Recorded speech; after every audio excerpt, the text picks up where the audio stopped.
This video continues the discussion about the SAP ECC to S/4HANA migration. It's kind of a big deal. This is video 204. I highly recommend that you watch the other video. My name is Tim Rutherford. Hi.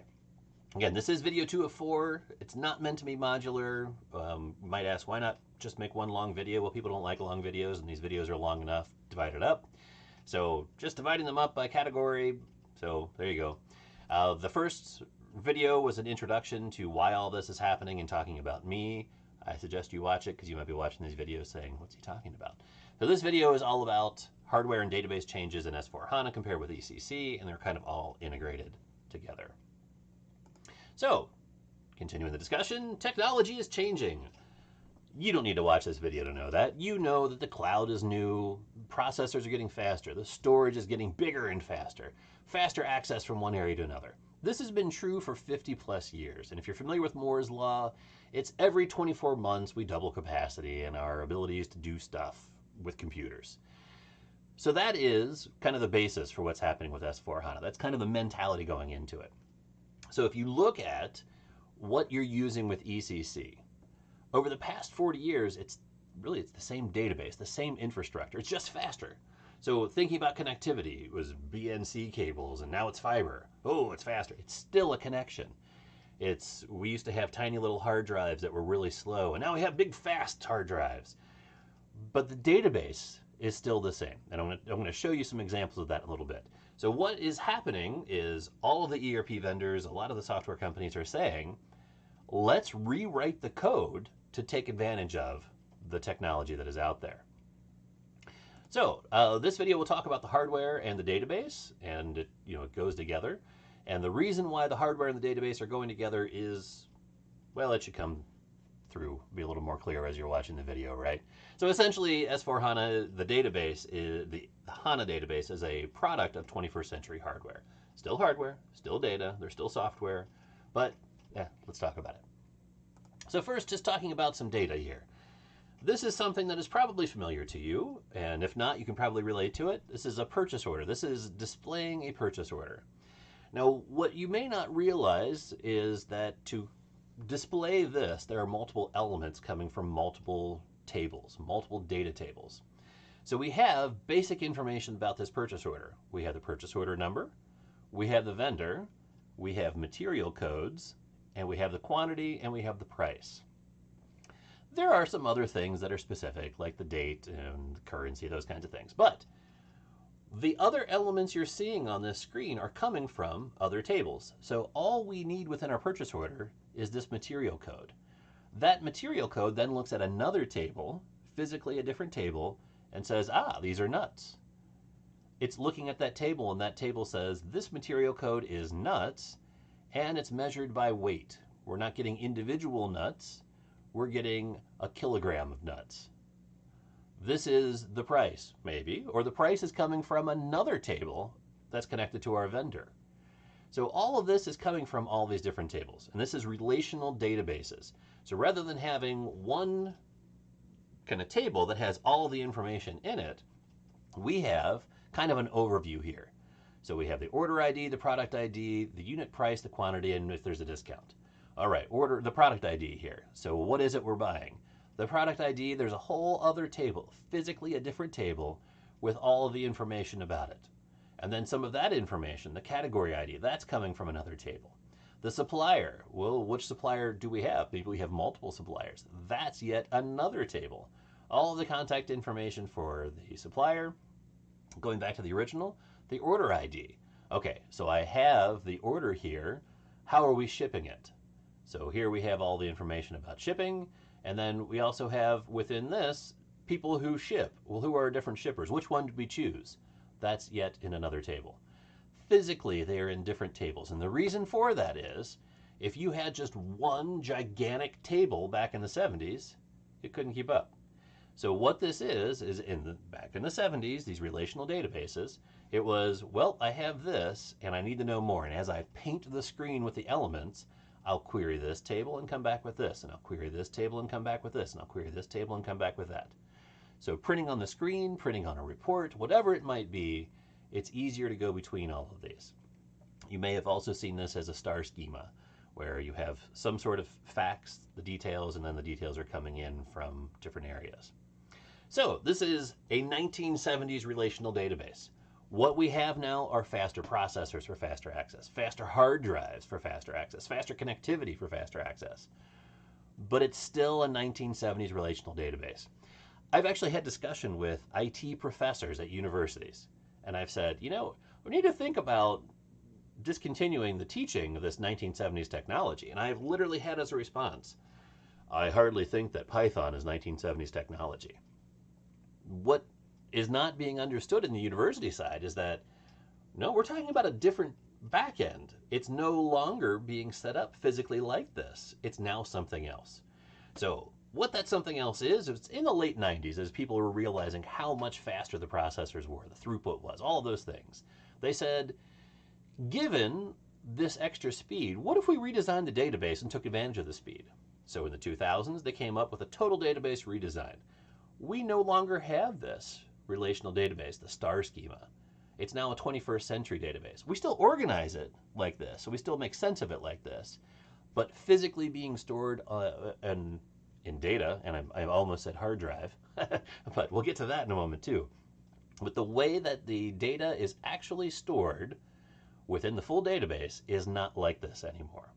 Okay, so let's talk about what that means. So this is state-of-the-art servers from the 1990s, and the way that it worked in the 90s was you had a big, huge, powerful server, and you connected it to another big, huge, powerful server, and you connected it to another big, huge, powerful server.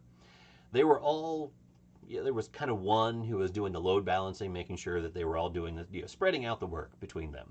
But it was physically different servers. I could disconnect it, move it somewhere else, put it on a table, give it a monitor and a keyboard, turn it on, and it would pop up. This is kind of like, all right, it's not like this at all, but it's kind of like if you had a bunch of people riding bicycles, separate bicycles, holding hands, trying to get up a hill a little more easily. That's kind of what it was, separate bicycles. Now, getting into the 21st century, and this is part of the hardware recreation that has happened with SAP and Oracle and some of these big software companies. It's instead of having these separate bicycles, the separate servers, it's now this one big piece of infrastructure, and you add to it. So this is 8 different servers, but they aren't standalone servers connected to each other. It's just additional processing speed.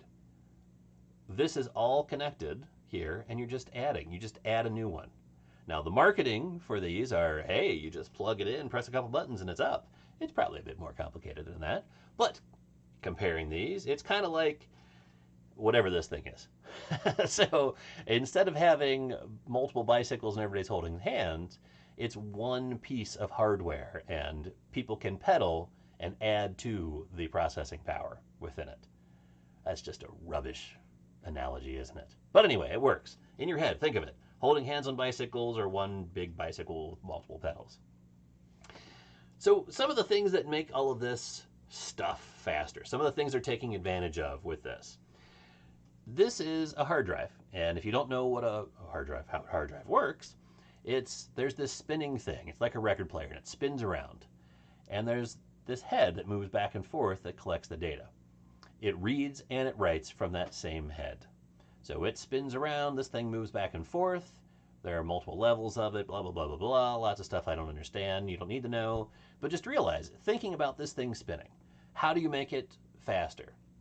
Well, you make this thing spin faster. You give it more capacity. You have this thing move back and forth faster. All that kind of stuff. But it's still physical moving around. This is how, if you have a computer at home or a computer on your desktop, this is how it works. This is, really it's RAM memory, but look at this and you can see there are no moving parts. This is very, very fast. It doesn't have the physical limitations. It's as fast as the electricity is going through it, it comes back out. So what is happening within the 21st century is this switch from keeping the data on these physical hard drives and moving more to this. And it probably doesn't look like this at all, but okay, all right, that's the picture I have, okay? It doesn't have any moving parts. So this is an old image. I don't know how many years I've been using this, showing the difference between these.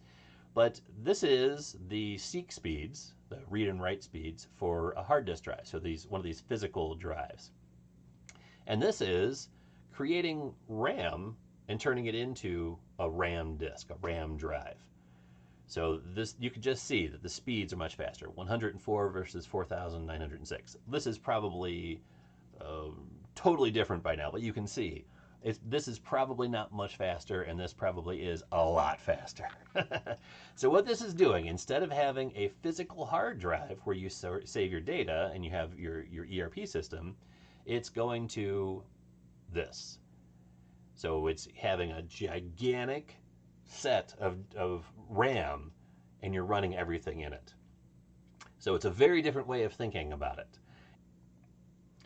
So I messed with these in the 90s with DOS. You can make a RAM disk, and it really is much faster. However, if the computer gets powered off, everything's gone. So that's a concern. Again, we're getting the 21st century part of this. It's getting around those limitations. So this is what we're doing now. Instead of having the physical hard drive holding on to the data, and we have to read and write from this physical thing, it's actually just kind of sitting in memory. And thinking about this, think about your phone. So you have your phone, and when you are reading an app, you click on it to open an app. The app is saved on your storage space. It's not a hard drive like this, but storage space. And it opens up in your RAM. The RAM is where it's actually being executed. What this is using that same area within the computer to actually run the ERP system. And it runs much faster.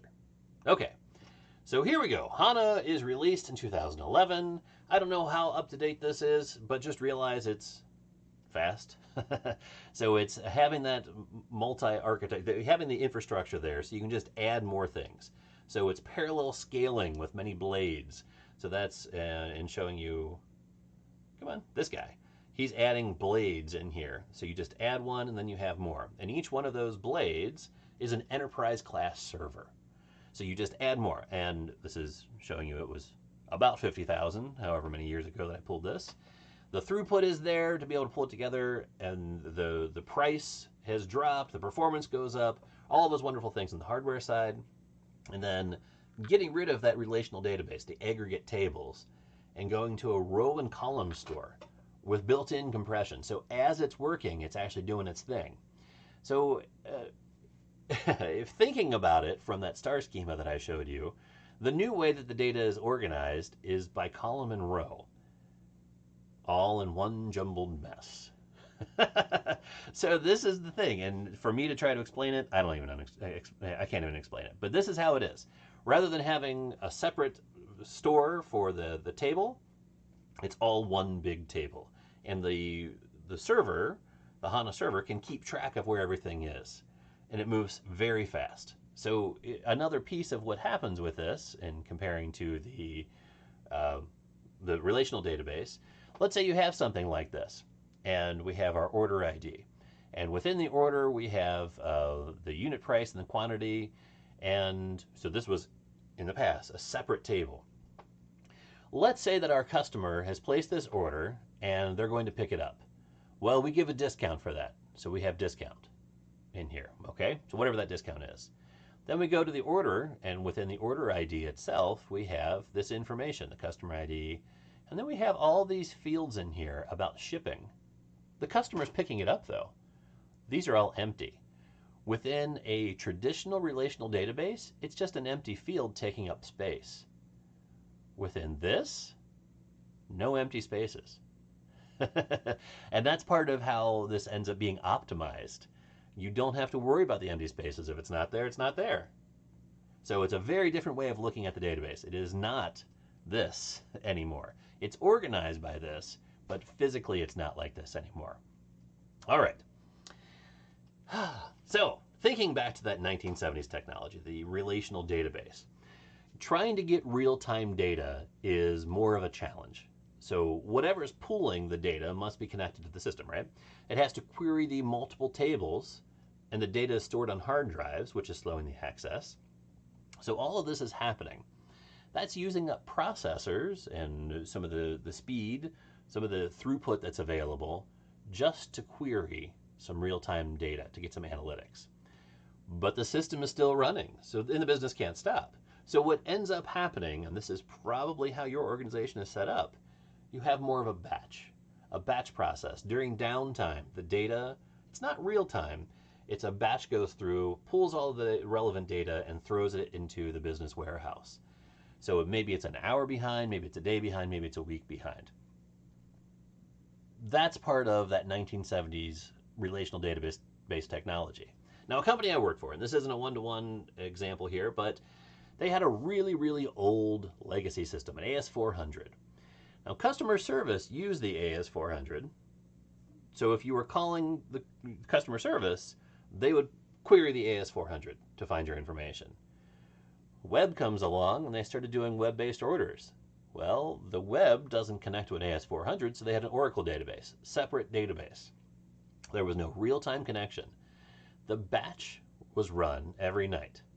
Every night at 3 a.m., it took the information from the Oracle table, the Oracle database, and plopped it into the AS400. Which means that if a customer placed an order in the morning at 7 a.m. and then called customer service would have to say, sorry, I don't see your order, you'll have to call back tomorrow morning. So, this is not necessarily what's happening with S4HANA and ECC, but it's kind of indicative to some of the things that happen. The data isn't available in real time. So maybe it's not orders, SAP, ERP, ECC can handle that. But what about the reports? So without S4HANA, SAP, ERP can't keep up with all the reports. So in the fourth video, I'll get into this a little bit more, but just realize that this updated hardware and database and the integration between them allows for more real time. It's an in-memory database. This is a funny thing. The hard drives are there kind of for backup, and they're flash drives, so they're fast too. Oodles of RAM memory, so the entire database, the entire ERP system fits in memory, and it then allows access of real-time data with no bottlenecks. So this just happened, your analytics are updated. Your dashboard is instantly updated. There's no batch at the end of the night or the week or the month. So when I first started working within SAP, one of the very first workshops that I took through the University Alliance was about analytics. And what we did is we went through this whole process. And if you're using ECC, this is probably how you're doing BI. I went through this process and I said, wow, that is terribly inefficient. And the person who was instructing us said, this is actually a simplified version because we're using all SAP. It's this clean version. Realistically, there's 10 different data sources, 30 different data sources that have to come together from all these different places. So it's kind of scary seeing how all of this works. Now, the way that it works for S4HANA, it's just there. You just have BI reporting. And it's not this simple. It's not like, oh, I have it. I have S4HANA, now I can do it. It still needs to be set up, but once it's set up, it's there. You don't have to have the batch process. You don't have to go through all of these different steps here. There isn't wait time. It's just, poof, I have it. All right. So the reality of the real-time analytics is that you're probably not running historical analytics on your live ERP server. So there's going to be an archive server, and it's going to be HANA as well. So you're going to have an archive for all of your ERP stuff for fast data views, but then you also have the real time. And so far, everything I've mentioned is behind the scenes. The typical end user is probably not going to be involved in the things that I've mentioned so far in a move from ECC to S4HANA. So they might not even realize that it's happened behind the scenes. Which gets into the next video. This is video 2 of 4. Again, I recommend you watch the introduction video if you haven't. The next video is going to talk about the software and the user experience. It also kind of talks about who I am and why there are pictures of muesli in this and some background on the migration. So highly recommend that you watch the introductory video.